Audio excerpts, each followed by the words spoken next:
서울에 소재하는 A주택을 조정대상이죠. 조정대상 지역이기 때문에 취득 당시에 조정대상 지역인 경우에는 비과세 요건 중에서 2년 이상 거주 요건 추가되죠. 서울에서 A주택을 취득하고 이후 21년 2월에 자녀의 치약으로 인해서 용인지역이 용인지역인데요. 용인지역으로 자녀가 치약한 거죠. 용인지역에 자녀의 치약으로 거주를 이전했다. 그리고 21년 3월에 A주택을 양도할 때 비과세가 되는지 이렇게 질문해 주셨는데요. 이 A주택을 양도한 이유는 부득이하게 양도를 하는 거죠. 부득이한 사유로 A주택을 양도하는데요. 자녀가 용인학교에 취약함으로 인해 가지고 서울지역에서 용인까지 등교가 불가능하죠. A주택을 부득이하게 처분한 사례인데요.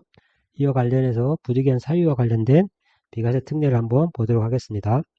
비과세 요건은 먼저 1세대가 1주택을 2년 이상 보유한 경우, 조정대상 지역에서 취득한 경우에는 2년 이상 거주 요건이 추가되죠. 비과세가 되는 거죠. 12억 초과하는 고가주택의 경우에는 12억 초과분에 대해서만 과세를 하고 있습니다. 부득이한 사유가 있는 경우에는 이러한 비과세 요건 중에서 2년 이상 보유 또는 2년 이상 거주 요건에 대해서 조금 완화를 해주고 있는데요. 부득이한 사유는 우리가 치약 등 초중 등 고등학교의 치약의 경우에는 부득이한 사유에 해당이 되는데요. 물론 통학이나 이런 것들이 불가능해야 되는 거죠.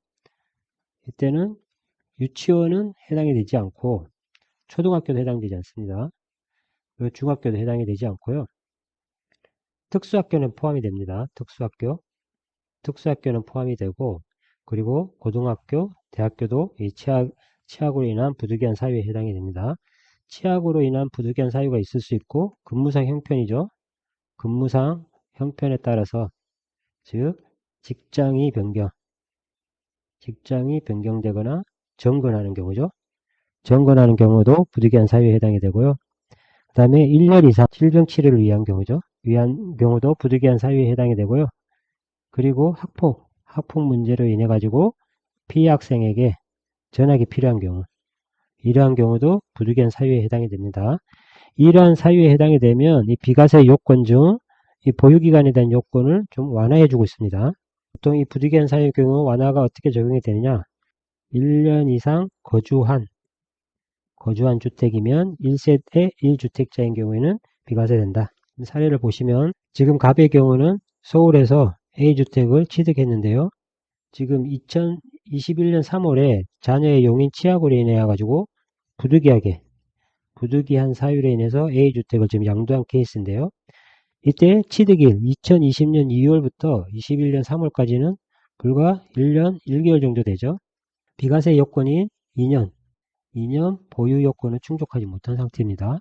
그리고 조정대상에서 취득했기 때문에 2년 보유 및 2년 이상 거주 요건도 충족하셔야 되는 거죠. 거주 요건도 충족해야 되는데 보유기간 자체가 1년 1개월이기 때문에 이 요건을 충족하지 못해서 원칙적으로 비과세가 되지 않는데요.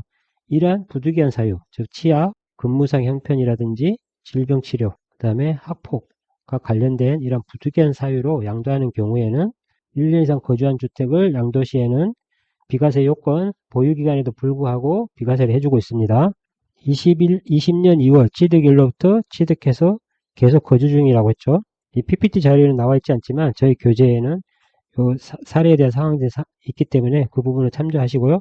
지금 A주택에서 갑은 계속 거주 중이라고 했습니다. 따라서 1년 1개월 정도를 거주 중인 상태죠. 거주 중인 상태로 비록 2년 이상 보유, 2년 이상 거주 요건을 충족하지 못했지만 1년 이상 거주하였으므로 A주택은 비과세가 된다.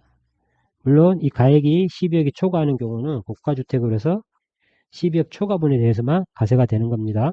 1세대 1주택의 경우에 비과세 요건 중에서 보유기간에 제한 없이 비과세 해주고 있는 예외가 있는데요. 그 예외를 보시면은 보통 우리 건설 임대주택 등을 임차하고 있다가 분양 전환되는 거죠. 분양 전환 후에 양도시, 분양 전환 받은 후 바로 양도를 해도 비과세가 가능합니다. 이렇다 하더라도 우리가 이 건설 임대주택을 임차한 날로부터, 임차일로부터 양도일까지 전 세대원이 5년 이상 거주를 하였어야 합니다. 물론 세대원 중 일부가 근무상 형편 등으로 취약 등으로 인해서 함께 거주하지 못한 경우라 하더라도 그 경우는 전 세대원이 거주한 걸로 보아서 5년 이상 거주 요건을 충족한 것으로 보는 겁니다. 그리고 수용되는 경우, 협의 매수나 수용되는 경우에도 보유기간에 제한 없이 비과세가 되는데요. 이 경우에도 반드시 그 주택은 사업, 인정, 고시일 전에 취득해야 합니다. 해외 출국의 경우, 출국일 현재 1주택자면 출국일 현재 1주택자라서 해외 전 세대원이 해외를 출국하는 경우에도 보유기간에 제한 없이 비과세가 되는데요. 이 경우는 다만 출국일로부터 2년 이내에 양도해야 비과세를 받을 수가 있습니다. 그리고 1년 이상, 우리가 1년 이상 계속해서 국외 거주를 필요로 하는, 해외에서 근무를 한다거나 또는 취약이라든지 이런 목적으로 인해서 1년 이상 계속 국외 거주를 필요로 해서 출국하는 경우에도 보유기간 제한 없이 비과세 되는데요. 이것도 마찬가지로 출국일로부터 2년 이내에 양도해야 비과세가 가능합니다.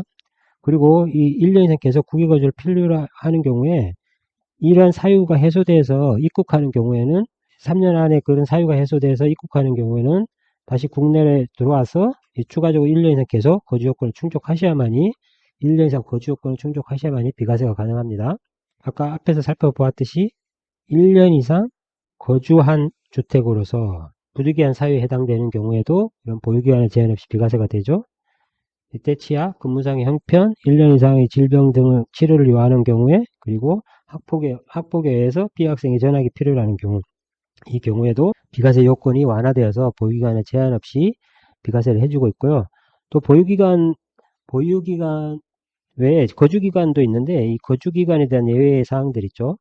우리가 2년 이상 거주 같은 경우에는 조정 대상 지역에서 취득한 경우에 반드시 2년 이상 거주 요건 충족하셔야 됩니다. 2년 이상 거주 요건 충족하셔야 되는데요. 이런 조정 대상 지역에 공고일 전에, 그래서 조정 지역으로 공고를 하죠. 공고일 전에 계약을 체결한 겁니다. 계약을 체결하고 계약금까지 지급해야 됩니다. 계약금을 지급한 세대로서 이 거주자가 속한 세대가 무주택자여야 되는 것입니다.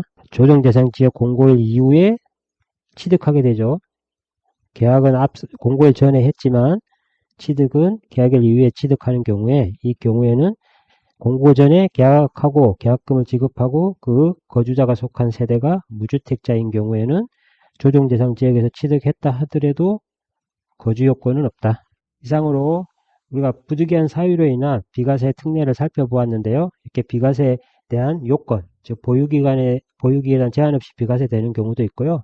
거주기간을 이렇게 무주택자의 경우에 완화해주는 경우도 있고요.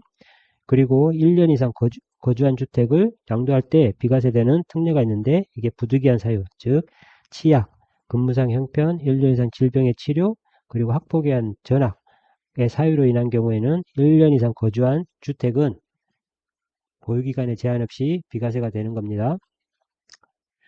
이번 시간에는 부득이한 사유 사례 1번을 살펴보았습니다. 감사합니다.